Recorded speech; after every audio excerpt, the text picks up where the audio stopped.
Good morning everyone. বড়দের আমার প্রণাম, ছোটদের অনেক ভালোবাসা জানিয়ে আমি দীপিকার নতুন আরেকটি ভিডিওতে তোমাদের অনেক ওয়েলকাম জানাচ্ছি। কেমন আছো তোমরা সকলে?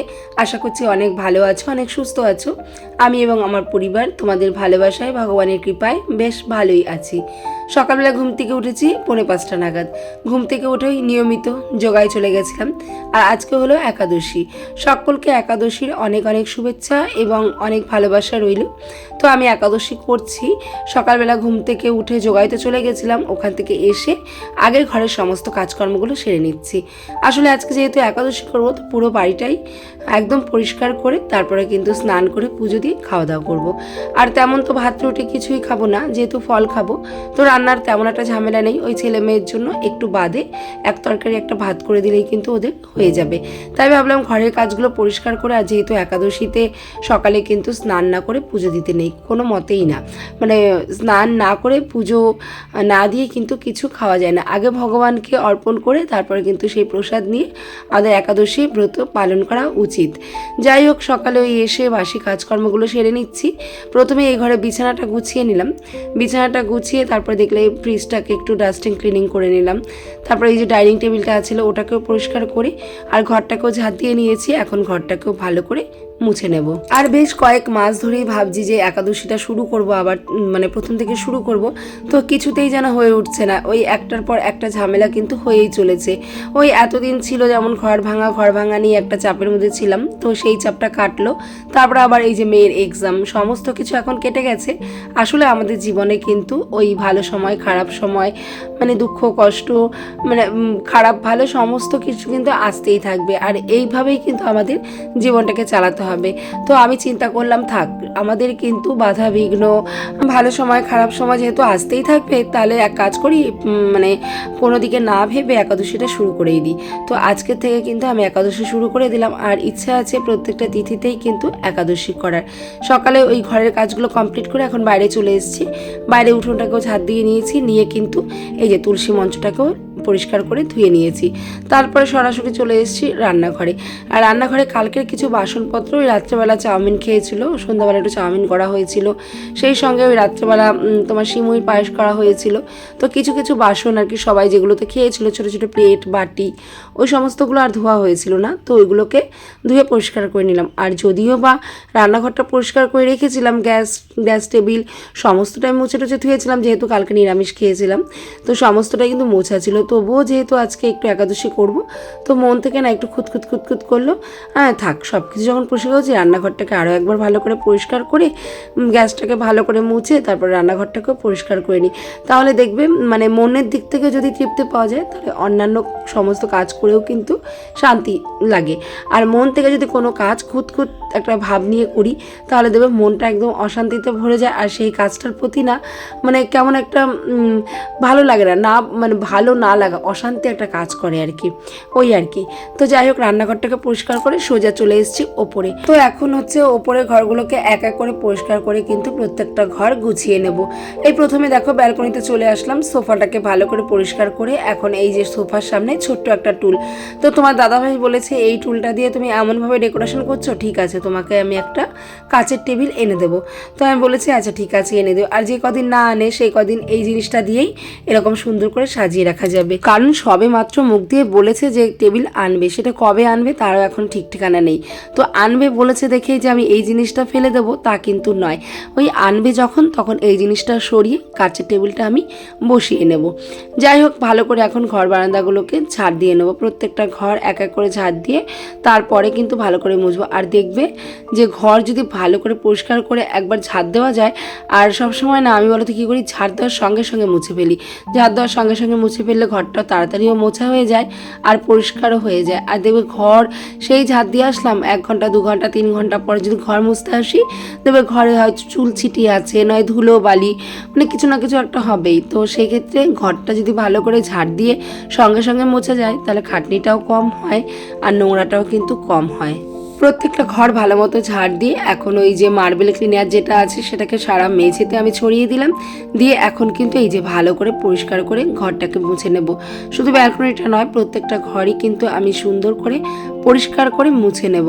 আসলে একটা পুজো, একাদশী মানে কিন্তু পুজো। আমাদের এই কলিযুগে ভগবান শ্রীকৃষ্ণর নামগানটাই কিন্তু বেশি, বলো, সবাই একাদশী করছে, নামগান কীর্তন করছে, এগুলোই কিন্তু বেশি হচ্ছে। আর মানুষের মনে না বেশ একটা ভাবাত্মাও জন্মে গেছে, সবাই কিন্তু পুজো পালের প্রতি প্রচুর পরিমাণে আকৃষ্ট হয়ে গেছে। আসলে পৃথিবীতে ভালো খারাপ দুই আছে, খারাপ মানুষ যেমন আছে ভালো মানুষও কিন্তু তেমন আছে। তবে পূজা পাঠ কীর্তন করতে আমার কিন্তু ভীষণ ভালো লাগে, পুজো করতে আমি ভীষণ ভালোবাসি। তাই অনেক দিন ধরে মন থেকেই টানছে যে একাদশী করার জন্য। তো মন থেকে যেহেতু টানছে, আর একটা জিনিস দেখবে, মন থেকে না টানলে কিন্তু কোনো কাজ করা যায় না, মানে ভগবানের উদ্দেশ্যে কোনো কাজই কিন্তু করা যায় না মন থেকে না টানলে। আর আমার মন থেকে অনেক দিন ধরে টানছে একাদশীটা করার জন্য। তো এই কারণে আজকে একদম ফাইনালি একাদশী। আর একাদশী দিনে কিন্তু পুজো পাঠ, তারপরে এই যে গীতা পাঠ, এগুলো করা কিন্তু খুবই জরুরি। আর জরুরি বলতে যারা পারে না তারা পারে না, যাদের সময় নেই তারা পারে না। তবে যদি একটু সময় থাকে তাহলে ঠাকুরের নাম গান কীর্তন গীতা পাঠ এগুলো করলে কিন্তু সংসারে একটা লক্ষ্মীশ্রী বজায় থাকে। আর সেই গৃহে কিন্তু রাধা মাধব আর রাধা রানীর কৃপা সবসময় বর্ষিত থাকে। আর দেখবে রাধা মাধব কিন্তু খুব একটা বেশি কিছু চায় না, চায় সে একটুখানি জল আর তোমার তুলসীপত্র, এইটুকুতেই কিন্তু রাধা মাধব অনেক খুশি হয়ে যায়। আর মন ভরে তাকে একটু ডাকলেই কিন্তু অনেক দুঃখ অনেক পাপের মোচন ঘটে। আর যে গৃহে প্রত্যেক দিন রাধা মাধবের পুজো করা হয় আর রাধারানীর নাম সংকীর্তন করা হয়, একাদশী ব্রত পালন করা হয়, ঘরে ধূপধুনা দেখানো হয়, দেখবে সেই ঘরে রাধা মাধবের কৃপা কিন্তু সবসময় বিরাজমান থাকে। আর এই কিছু কিছু ছোট ছোট নিয়ম কানুন, ছোট ছোট কাজকর্ম দ্বারাই কিন্তু আমরা সংসারে সুখ শান্তি সব সময় বজায় রাখতে পারি। আর এই ছোট ছোট কাজের মধ্যেই কিন্তু সংসারের শান্তিগুলো লুকিয়ে থাকে। টাকা পয়সা দিয়ে অনেক কিছু কেনা যায়, কিন্তু টাকা পয়সা দিয়ে কখনোই শান্তি কেনা যায় না।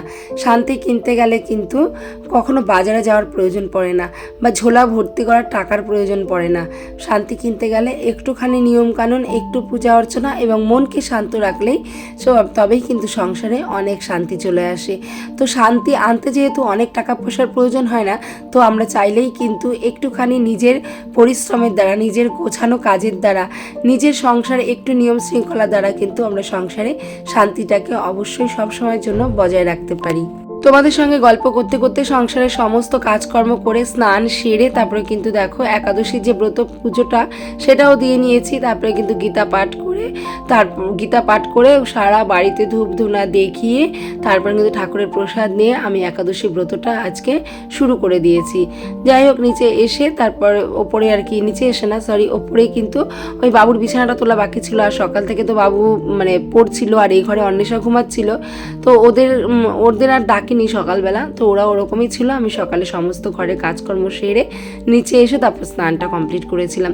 আর যতক্ষণে আমার পুজো টুজো সব হয়ে গেছিলো ততক্ষণে ওরা সবাই কিন্তু ঘুম থেকে উঠে গিয়েছিল। এই কারণে ছেলের ঘরের বিছানাটাও তুলে নিলাম একবারে, তুলে নিচে এসে চিয়া সিড ভিজিয়ে রেখেছিলাম একটুখানি, তো সেটাকে একটু মধু দিয়ে গরম জল দিয়ে খেয়ে নিলাম। খেয়ে দিয়ে তারপরে এই যে এখন মেয়ে আর ছেলে আর ও ঠাকুমা খাবে, এর জন্য একটুখানি ভাত করেছি। আর সেই সঙ্গে একটু এই যে আলু ফুলকপি ঝোল রান্না করেছি, এটা দিয়েই ওরা খেয়ে নেবে। আর তারপরে আমরা তো আজকে তেমন কিছু খাবো না, ভাত ওই আমরা আর কি ফল টল কাঁচা সবজির মধ্যে আজকে থাকবো।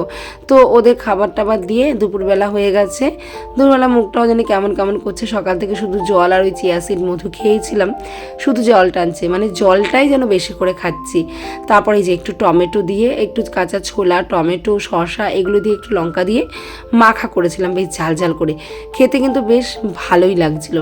খেয়ে দিয়ে দুপুরবেলা একটুখানি শুয়েছিলাম। তবে আজকে একটা আশ্চর্যতম ঘটনা ঘটে গেছে, সেটা হলো আজকে হয়তো অনেকেই টের পেয়েছো বা প্রায় প্রত্যেকেই টের পেয়েছো, আজকে কিন্তু ভূমিকম্প হয়েছিল। আমি শুয়ে আছি, হঠাৎ দেখছি খাট নড়ছে। কী ব্যাপার খাট নড়ছে, আমি ভেবেছি হয়তো উপোস টুপোস করেছি, শরীরটা দুর্বল লাগছে। তারপর দেখি না, আবারও খাট নড়ছে। তখন রাস্তায় বেরিয়ে শুনি যে ভূমিকম্প হচ্ছে। তো যাই হোক, এখন বিকেল হয়ে গেছে, আমার চুলটা এত পরিমাণে ড্যামেজ হয়ে গেছিলো, তো মেয়ে একটুখানি স্পা করে দিচ্ছে আর একটুখানি মুখে ডিটানও করব।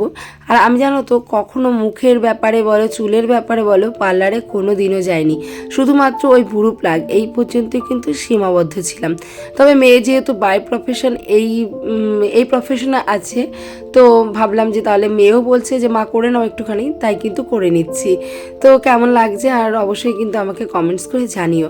আজকে ভোর সেই 5টার আগে ঘুম থেকে উঠেছি, উঠে কিন্তু নিয়ম নিষ্ঠা করে একাদশীর ব্রতটা মানে যতটা পেরেছি, নিয়ম নিষ্ঠা বলতে আমরা তো অতটাও পারবো না কখনোই, যতটা পেরেছি নিয়ম নিষ্ঠা করে কিন্তু একাদশীর ব্রতটা পালন করেছি।